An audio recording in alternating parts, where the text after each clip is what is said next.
Hey everybody, Paul Cram here. I actually was going to share with you guys a little bit of. I had done a little vlog a couple of weeks ago about jet lag recovery tips, or just kind of asking if anybody knew of any.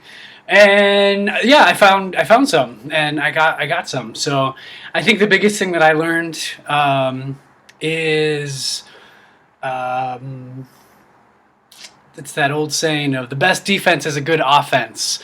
So in trying to not get all jet lagged out, the thing that I learned that the best thing to do is um, to kind of take care of yourself while you're traveling and not let it all get to you.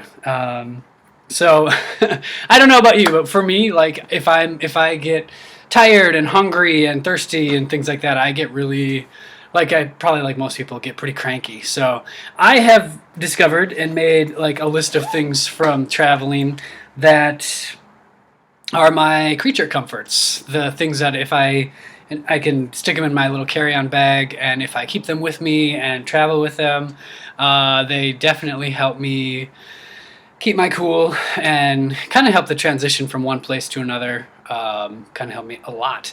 The first one is Chapstick. A lot of these things are to do with like staying hydrated and relaxed. The first one would be Chapstick for me. I don't know which pocket of my suitcase that the Chapstick is in at the moment, so I'm not going to dig through everything. But Chapstick for me, keep my lips hydrated.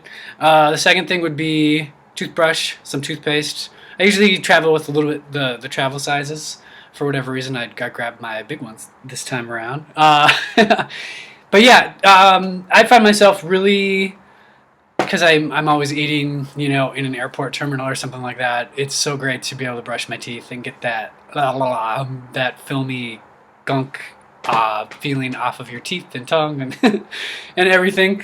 The other thing that I love to bring along is little tiny either perfume tiny travel size bottles, or even like the little sample vials. And what I usually do is just like on my wrists. And this is actually has like a double edged benefit, which is I always find like smelling things that smell good really comforting. So there's that, but the other part of it is that you never know who you're going to be sitting by on a plane or on a train or wherever in public transportation. And I have wound up sitting next to some people that they have really bad smells or scents that are coming off of them. Like maybe they've been traveling for a long time and they have not had an opportunity to shower or something like that. And I find myself, smiling at them because I can't smell them as much. So yeah, that one's a big one for me. I like having things that smell good, and I stick it on my wrists and have that around. The other thing that is kind of really important for me is earbuds. And I like to, obviously there's music on here, but I think even more than that is having a really good audiobook. I usually download about two or three of different genres, young adult fiction, fantasy, and some probably self-help business type books. And I will bop back and forth during a plane ride, something like that, listen to those. Huge. And there's no excuse if you have a smartphone, or any type of phone that can store things, or an iPod, or any type of MP3 player. Most libraries nowadays have awesome sections that you can go on. You can log into the library. Well, you'll need to have a library card. So if you don't have a library card, go to your local library and get a library card, and then you'll be able to log into the library's website. And most libraries have digital ebooks. You could read books on your phone, or audiobooks. I myself opt for the audiobooks. For whatever reason, when I'm in a moving vehicle or plane, I can't read. I can I can read. I am literate, but I get motion sickness, so I always listen to an audiobook, and it helps me pass the time so well. Uh, and it's good for those times too when you don't really want to talk to anybody around you. You know, having earbuds in with music is a good option. And probably one of the other things that I I had this in my bag is a blanket, something that you can roll up and.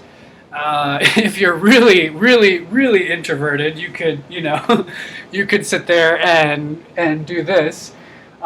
If you really don't want to, I don't know. It depends on how long your flight is. What I usually find myself doing, and this is actually a tip that I think is I think my sister told me this, but the wonderful thing about a blanket, you can use it like a blanket, cover yourself up, but you can roll it up, you can sleep with it, you can turn it into the what do you call it, the neck rest thing, which is great.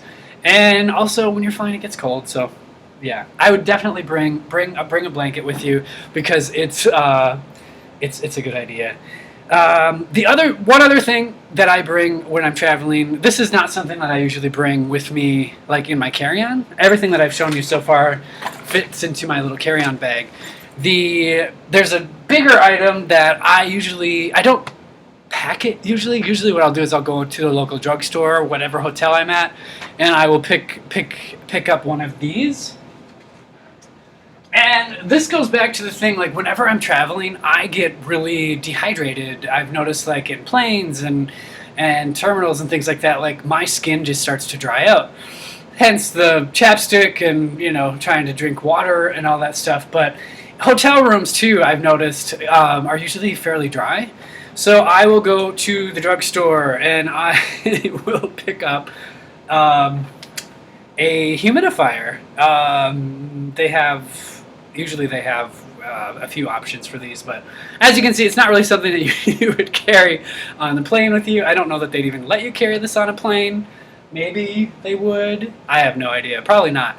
But it is awesome. Like having a humidifier is for me at least, it's awesome. It's good for your skin. It makes the room nice and moist and more humid, which makes my hair do funky things. But anyway, yeah, those are the things. Chapstick, toothbrush, toothpaste, a little bit of something to smell, something to listen to, something to cozy up to with my neck, and then when I'm at my location, I usually like to have a humidifier. I find when I have all of those things, it definitely helps me make the transition from home to wherever I'm going. Another tip that I picked up along the way was when you're traveling through different time zones is to, when I'm at home, like a week or so before my trip, if I start to adjust my sleeping schedule to the time zone that I'm traveling to the following week, it really makes that transition really nice and smooth. So, yeah, those are the things that I learned about jet lag. Thanks, everybody, for watching, and I hopefully will be in touch with you all soon. All right, bye.